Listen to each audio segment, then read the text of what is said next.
G'day Sam, thank you for your feedback.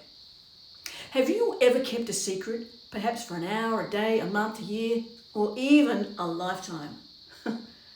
I've found that when family members keep secrets from each other, the effort to maintain the silence emotionally disconnects and disengages people from each other. We become complicit in keeping the silence.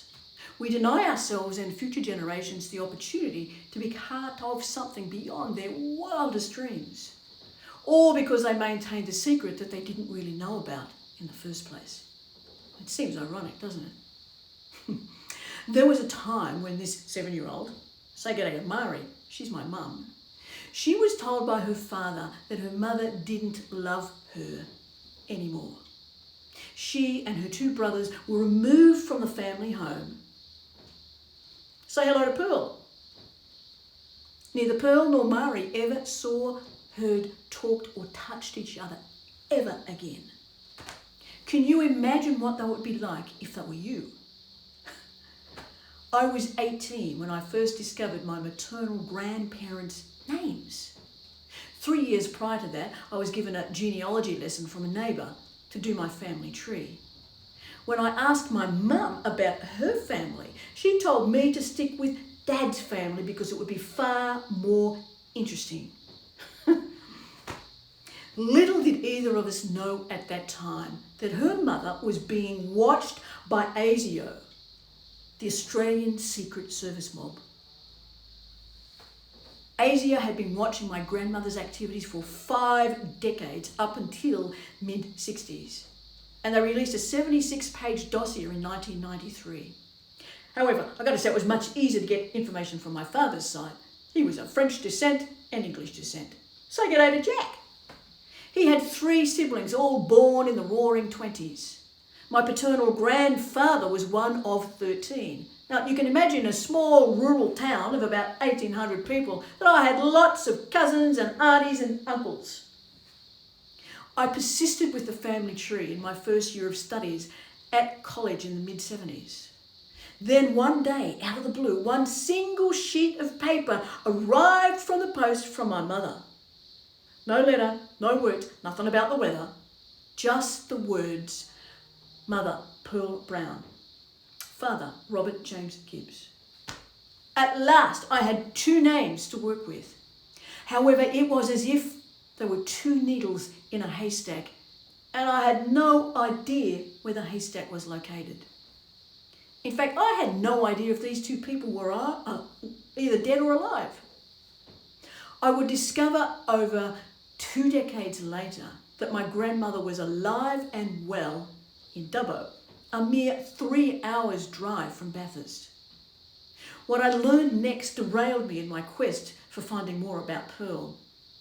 If you or I were to walk into a local births, deaths and marriages registry in this country and ask for the death certificate, the person must appear on a trail of certificates that are linked with our names. So if the person between a granddaughter and her grandmother, i.e. mother, is still alive and does not want to consent, then you have to wait until they're ready or they die. I waited until my mother's death in 2012. And I submitted the forms to births, deaths and marriages. It was then that I followed my ongoing obsession and again keyed into the keyboard, the search engine for the umpteenth time. This one time it would lead me back to Pearl Gibbs boxes 5 and 6. They were located at the New South Wales State Library. My grandmother was a very keen scrapbooker. And historians wrote that she kept 5 trunks under the bed and they disappeared the day she was being buried. Anyway, when I started rifling through these photos, what truly intrigued me was I saw a photo of my mother and my grandfather that I'd never seen before. As I struggled to process this new information,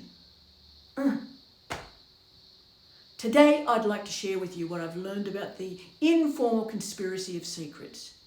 How secrecy has denied current generations of the secrets that have the power to save the planet.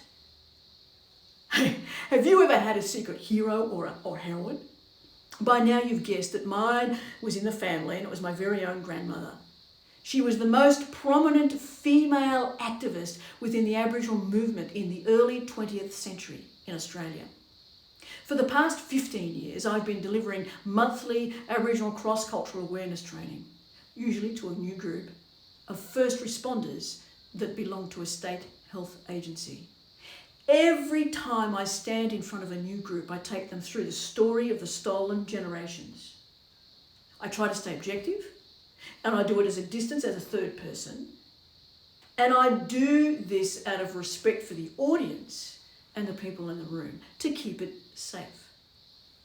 For far too long, we have shamed, blamed, and guilted today's descendants for what their ancestors did to the First Nation ancestors. Now, this doesn't sit well with me because I've got a foot in both camps.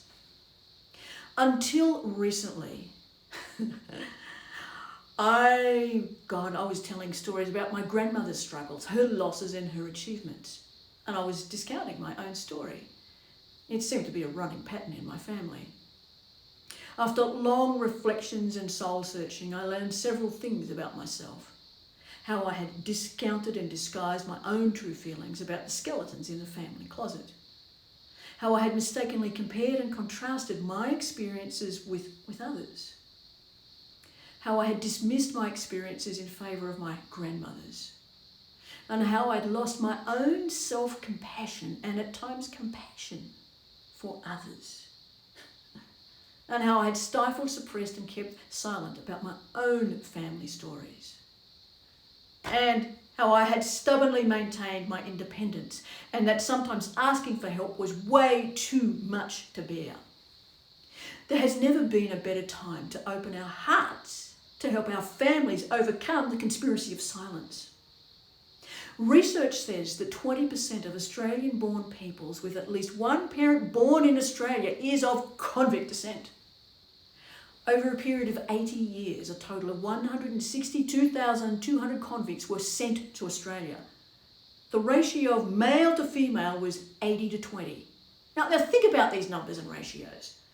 Who do we think these men were sleeping with? Were these sleeping arrangements legal or opportunistic? Was there a wedding band, perhaps a prenup? I suspect not. Who on earth would want to marry a lawbreaker or a convicted criminal? And if there were kids, what were they called? Bastards by society, half-caste by the white fellas and outcast by the black fellas. Little wonder our nation has been built on the pillars of shame, blame and guilt. After the end of each training session, I hang around while I'm packing up my resources. And usually one or two peeps will approach me and they'll say, I think my grandmother was Aboriginal and she won't tell us anything. Or they might say, how can I find out more? What can I do and where do I start? I ask a simple question, is that person still alive? And they nod. For far too long, many current descendants of our First Nation peoples have suppressed, denied and cheated current generations of our heritage, our cultural connections and our true sense of belonging. I would like to share with you what I've learned instead of waiting for people to die. Have you ever helped keep a secret yet not known what it was about? I had also discovered my father had his secrets as well. Back in the 1940s, like many other young men in town, Dad signed up as an infantryman for the Second World War. Since I was a kid, and like most other kids across Australia, we've all watched from the sidelines the Anzac Day marches. We will remember them. I've lost count of the number of times we kids were told to not talk about the war with our father. So many secrets kept by so many people across so many generations. In 1986, I met the love of my life. Once we became established, I had decided there would be no more secrets about my same-sex relationship. Everything would be out in the open from the get-go. I'm sure you can appreciate why with the history. In 1992, I graduated from Western Sydney with a Master's in Arts. my dad accepted an invitation to be at the ceremony. He and my partner spent a lot of time together waiting for stuff to happen. Over a cup of coffee, my partner said, "Well, Jack, I heard you're in the war." In 2 short hours, Dad had spilled his long-time secrets about his time on the Kokoda track in Papua New Guinea. Later, when I heard this from my partner, I was totally gobsmacked. Here was his future daughter-in-law getting the lowdown on secret war business that had been locked away in his mind and from us kids for decades. It was on this day that I realised how one set of small secrets protects the pride of a few and yet also denies absolutely generations to come access to a more powerful set of secrets. The 3 lessons I learned were the power and potential of a third person to unlock family secrets. A third person has less emotional attachment than a family member. And a third person, once they've passed on what they've learned, we must follow up lest the moment be treated as yet another secret to be locked away again. I invite you to join with me to do 3 simple things to empower your family and your family about holding on to secrets. Ask, listen, learn. I encourage you to repeat and rinse these 3 simple yet powerful steps multiple times. If we as a whole nation were to do this, we will hear the secrets from our First Nation ancestors. Their secrets would include how they have successfully cared for and maintained the health of the second driest continent on the planet. For the past 655,000 years, First Nation ancestors have learned how to deal with drought, flood and fire. There has never been a better time to ask, listen and learn. Let's all work together to be part of the conspiracy of truth, to connect and engage with all of our ancestors so we can all travel together to a whole nother